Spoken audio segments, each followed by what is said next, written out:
Hello and welcome back. मेरे channel में आप सभी का स्वागत है। और आज हम एक इंटरनेशनल लॉ के बारे में बात करेंगे जो ह्यूमन राइट से जुड़ा है।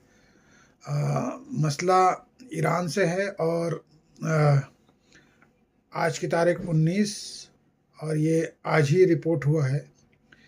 अ, तेहरान तेहरान के कोर्ट ने अ, दो अक्यूज्ड को, जो दो इंडिविजुअल थे, उन दो अक्यूज को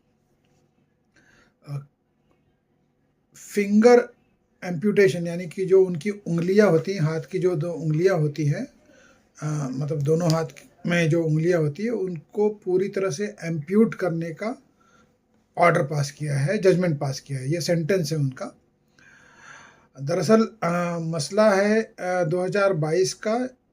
ईरान की एक बैंक है, नेशनल बैंक ऑफ ईरान, जहाँ पे एक चोरी का मसला होता है जिसके तहत 13 लोगों को अरेस्ट किया जाता है और उसके बाद में कानूनी कार्रवाई अपना रुख लेती है।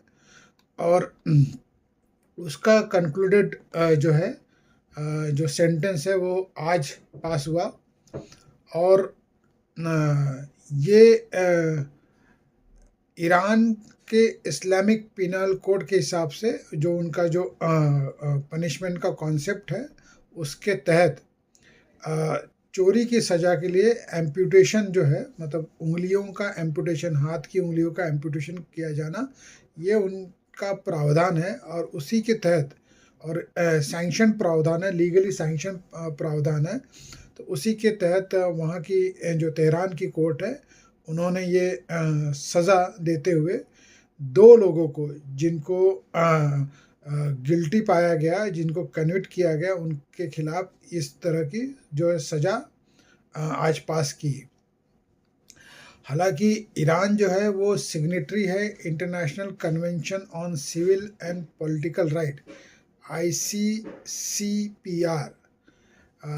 वो अपने आप में एक इंटरनेशनल बॉडी है जो प्रोहिबिट करती है inhuman and degrading treatment including torture. Article 7 of International Convention on Civil and Political Rights forbids any form of cruel or disregarding punishment. The amputation of finger as a form of retributive justice is seen as inconsistent with the principle of human right upheld by the ICCR.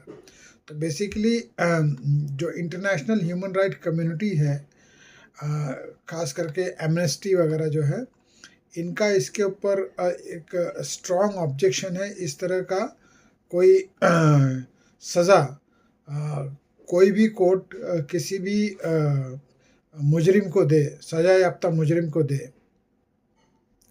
लेकिन Iran का अपना कहना है कि जो भी सज़ा दी गई है तेहरान के इस कोर्ट से, वो उनके ब्रॉडर फ्रेमवर्क में पड़ता है। उनका स्टेटमेंट रिलीज़ हुआ है, is a part of broader framework of corporal punishment that has been used to address crimes such as theft. While amputation is legally sanctioned in Iran, the practice contradicts various international legal standards, especially human rights obligation under the treaties that Iran is a party to. तो हालांकि जो सज़ा का प्रावधान है वो legally sanction है, लेकिन क्योंकि ईरान जो है इंटरनेशनल ट्रीटी का सिग्नेटरी है, international convention on civil and political rights का सिग्नेटरी है, उस हिसाब से वो बाध्य है उस ट्रीटी से। और ट्रीटी का आर्टिकल 7 जो है वो प्रोहिबिट करता है इस तरह की किसी भी सज़ा को पास करने से। ये उन बॉडीज़ का कहना है जो ह्यूमन राइट्स के लिए एजिटेट करती हैं। लेकिन ईरान अपने जो सज़ा दी है तेहरान के कोर्ट ने, उस पर कायम है। उनका रुख एकदम क्लियर है कि ये हमारे इस्लामिक, ईरान का जो इस्लामिक पिनल कोड है, जैसे हर देश का कोई पिनल कोड होता है, वैसे ईरान का अपना एक इस्लामिक पिनल कोड है, उसके तहत ये सज़ा देने का उनको लीगल सैंक्शन है। और गौरतलब ये भी है कि ईरान जो है वो United nation convention against torture का सिग्नेटरी नहीं है. The country are regardless bound by the international norms and standards regarding the treatment of the prisoners and the criminal. Iranian court continues to impose amputation penalties in defiance of these duties, indicating a significant discrepancy between the Iranian domestic legislation and its international commitment. तो international commitment के बावजूद भी Iran जो है defiant रहता है.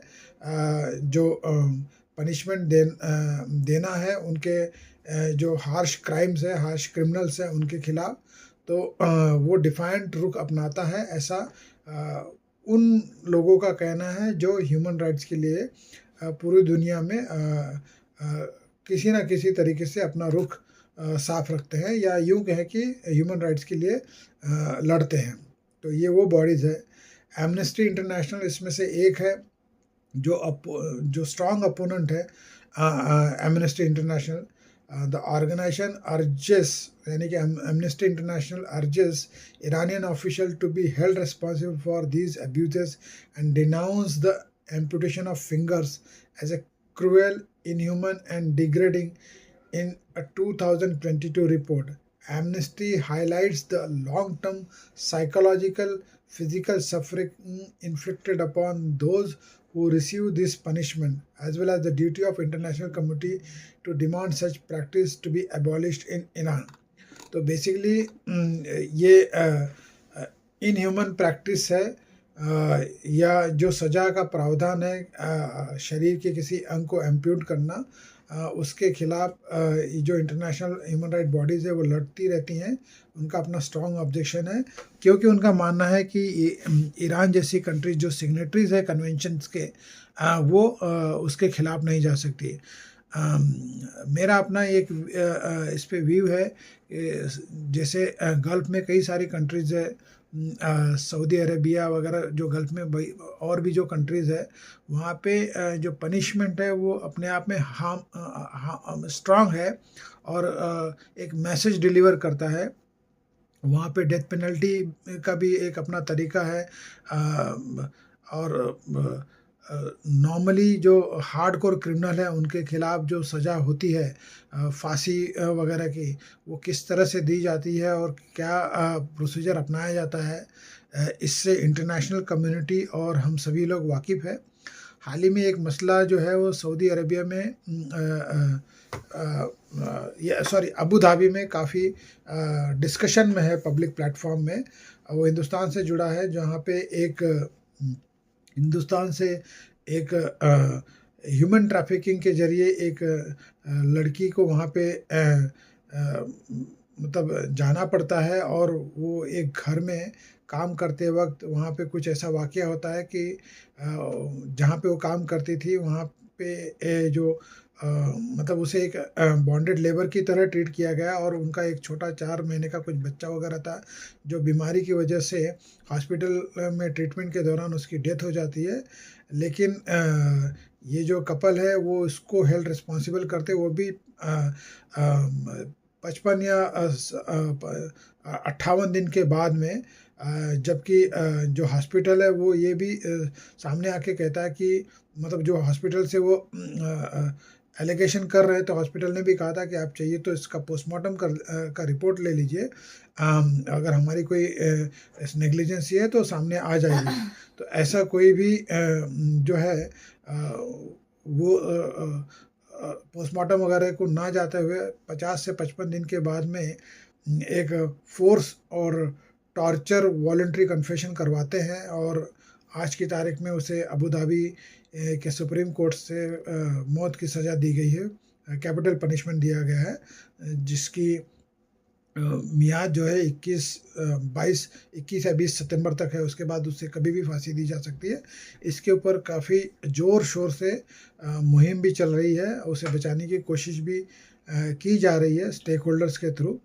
तो इस तरह के पनिशमेंट के बारे में जो नॉर्म्स है ऐसे कई देशों में, उसके खिलाफ इस तरह के इंटरनेशनल बॉडीज़ जो है वो अपना रुख अपनाती हैं, उनका अपना एक व्यू पॉइंट है, क्योंकि ये उनके हिसाब से ह्यूमन राइट वायलेशन है। लेकिन ये वही जो ऑर्गेनाइजेशंस है ये तब कहाँ होती है जब इस तरह के जो क्रिमिनल्स है, हार्डकोर क्रिमिनल या टेररिस्ट, जो अपना मकसद साधने के लिए एक मतलब आम पब्लिक को टॉर्चर करती है या उनकी हत्या करती है, और किस तरह से होता है टेररिज्म या हार्डकोर क्रिमिनल की एक्टिविटीज़, तब ये कहाँ होती है और तब कहाँ होता है इनका ह्यूमन राइट, ये गौर करने की बात है। तो ये आज का एक लेटेस्ट डेवलपमेंट है, तो मैंने सोचा इसके ऊपर ये वीडियो बनाऊं, और इसी लिहाज से मैंने ये वीडियो बनाया है। उम्मीद है आपको ये आज का वीडियो पसंद आया हो, और इसी के साथ मैं आप सभी की इजाज़त लेता हूँ। फिर मिलूँगा एक नए सब्जेक्ट को लेकर एक नए वीडियो में जो कानून से जुड़ा होगा। तब तक के लिए आप सभी से विदा। Thank you, have a nice day, good night and good bye.